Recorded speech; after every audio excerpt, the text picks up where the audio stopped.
Same की छात्रा हूँ। मैं आपको सामाजिक मनोविज्ञान के सामाजिक निर्धारक के बारे में बताती हूँ। तो मैं सबसे पहले आपको मनोविज्ञान के बारे में बताना चाहती हूँ। मनोविज्ञान में व्यक्ति के व्यवहारों का अध्ययन किया जाता है। अर्थात मैं आपको थोड़ा इससे हटके सोशलाइजेशन समाजीकरण के बारे में बताना चाहती हूँ। क्या आप में से किसी को पता है समाजीकरण क्या होता है? प्लीज नहीं पता हमें? हाँ। नहीं होगा। समाजीकरण मतलब एक में समाजीकरण होता है सीखना। समाजीकरण उसे कहा जाता है जैसे कि जब बच्चा पैदा होता है तो एक हार्ड मास का पुतला होता है, उसमें बुद्धि का कोई ज्ञान नहीं होता है, उसे कुछ नहीं पता होता है, ठीक है, समाज के बारे में नहीं, अपने बारे में भी कुछ नहीं पता होता है। बट जब वो धीरे धीरे बड़ा हो जाता है तो एक समाज के संबंध में आने लगता है, अपने परिवार के संबंध में आने लगता है, चाहे वो अपने परिवार के संबंध में आने लगता है, अपने माता के द्वारा, पिता के द्वारा, भाई बहन, सबके परिवार के सभी सदस्यों के द्वारा वो व्यवहारों को ग्रहण करता है। तो धीरे धीरे एक हिसाब से मतलब मैं बोल सकती हूँ कि धीरे धीरे वो समाजीकरण उसका हो जाता है। तो अब मैं पहला टॉपिक है जो हमारा परिवार। तो परिवार में ये बताना चाहती हूँ, जैसे कि मैंने अभी आपको बताया कि क्या बोलते हैं, जब एक बच्चा पैदा होता है तो उसे बुद्धि का कोई ज्ञान नहीं होता है, उसको समझाया जाता है, जैसे कि माता के द्वारा समझाया जाता है, पिता के द्वारा समझाया जाता है, कि घर के अन्य सदस्यों के द्वारा भी समझाया जाता है। जब परिवार, आपने देखा होगा सबसे बड़ा जो हमारे जीवन मतलब कि जीवन में चलता रहता है वो हमारा परिवार होता है। सबसे पहले हम कोई भी शिक्षा ग्रहण करते हैं हम अपने परिवार से ही करते हैं। जैसे कि हमें पता चलता है कि क्या बोलते हैं परिवार में, मतलब कि परिवार में कैसे। हाँ, बहुत अच्छा बहुत परिवार में हम कैसे रहते हैं, रहने का ढंग, खाने पीने का ढंग, किसी के साथ बात करने का तरीका हमारा कैसे होता है, ठीक है। तो जैसे कि अभी मैं आपसे बोला है एक छोटे बच्चे में सिर्फ एक सामाजिकरण से ही रिलेटिव मैं परिवार के बारे में बताना चाहती हूँ आपको।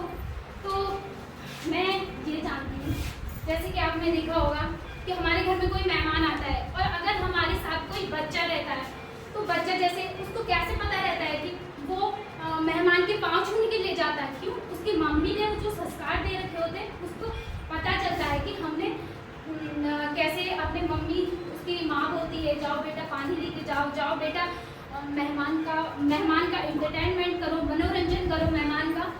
कैसे वो कविताएं सुनाता है, कैसे चुटकुले सुनाता है, कैसे वो कहानियाँ सुनाता है, जिससे कि बच्चे का भी थोड़ा एंटरटेनमेंट बढ़ जाता है। बच्चे को भी अगर वो अपनी कविता मतलब अपनी पुस्तक के बारे में बताना चाहते हैं तो उसको भी थोड़ा बहुत नॉलेज होने लग जाता है और दूसरे का मनोरंजन के साथ साथ उसका मनोरंजन भी होने लगता है, जिसके कारण उसके बाद जो उसकी मम्मी बोलती है कि बच्चे बोल और पोएम सुना आंटी को, बोलते हैं ना, आपको पता ही होगा क्या बोलते हैं। उसके बाद में तो जब आंटी चली जाती है तो उसको पैसे मिल जाते हैं तो बच्चा जल्दी दुकान में जाते हैं कि हाँ मुझे टॉफी लेनी है, क्यों? उसकी खुशी के लिए ना, ये सब उसकी खुशी के लिए हो रहा है। तो क्यों? मम्मी, परिवार से हमको पता चल रहा है ना एक परिवार में रह के। तो मैं दूसरा टॉपिक में स्टार्ट करती हूँ, बाल परीक्षण, प्रौढ़ परीक्षण, व्यक्तित्व का निर्माण। तो इसमें हमारा सबसे बड़ा शिक्षा का महत्वपूर्ण स्थान होता है। तो मैं आपको ये बताना चाहती हूँ इसमें कि जो मैं इसमें बताना चाहती हूँ कि हम किसी व्यक्ति को जब देखते हैं ना, कोई व्यक्ति ऐसा होता है कि हाँ हम बोलते हैं कि वाह क्या पर्सनैलिटी है उसकी, व्यक्तित्व, पर्सनैलिटी पता होगा आपको, ज़्यादा बोलने की जरूरत नहीं है, पता होगा।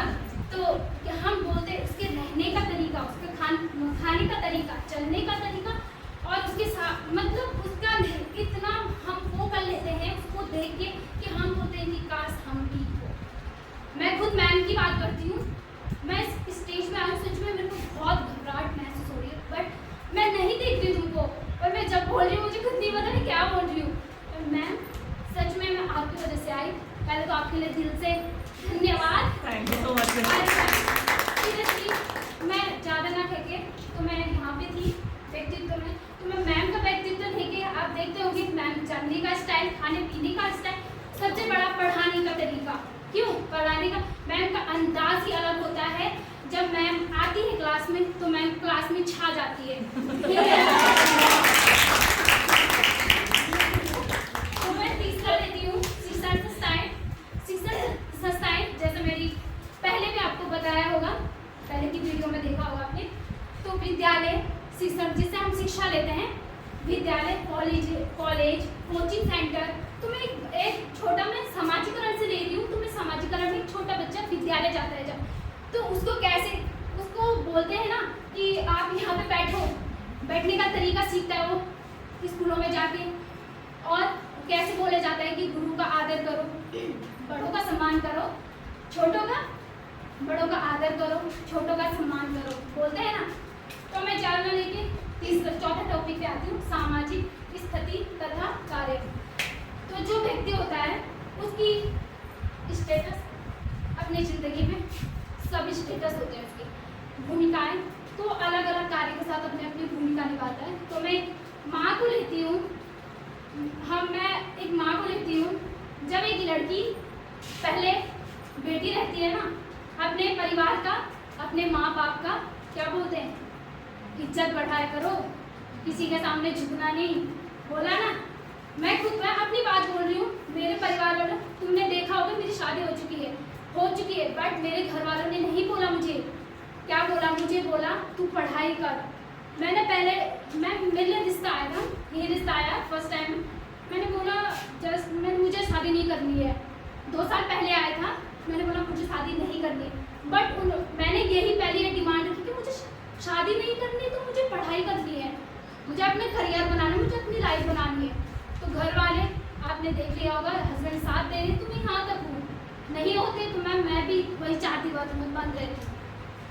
तो मैं भूमिकाएं, तो मैं बेटी का बोला मैंने, अब मैं यहाँ पे एक बहू भी हूँ, तो मुझे अपने सास ससुर का भी देखना है कि सास ससुर का ख्याल भी रखना है। मेरे लिए जितना कॉलेज है उतना वो भी है, क्योंकि वो मुझे ज़्यादा पढ़ा रहे हैं, क्योंकि वो मुझे मोटिवेट करते हैं कि तू जा तू कर। वो कभी नहीं बोलते हैं, वो ऐसा बोलते हैं तू एमए तो कर रही है पर तू कुछ सीख, ठीक है, ऐसा बोल रही है, तू अपनी लाइफ बना।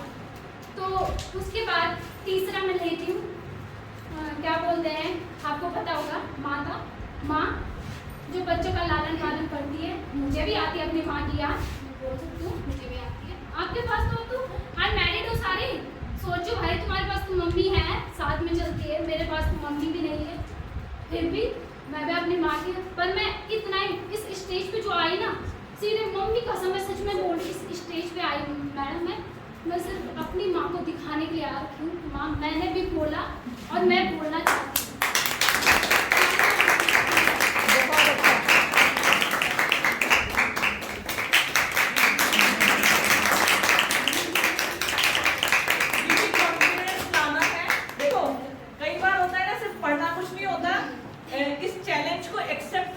बहुत बड़ी बात है, ये जो प्लेटफॉर्म मिला है, तो तुम मुझे प्रूव करके दिखा रहे हो, मैं गर्व से मेरा सीना चौड़ा हो जा रहा है।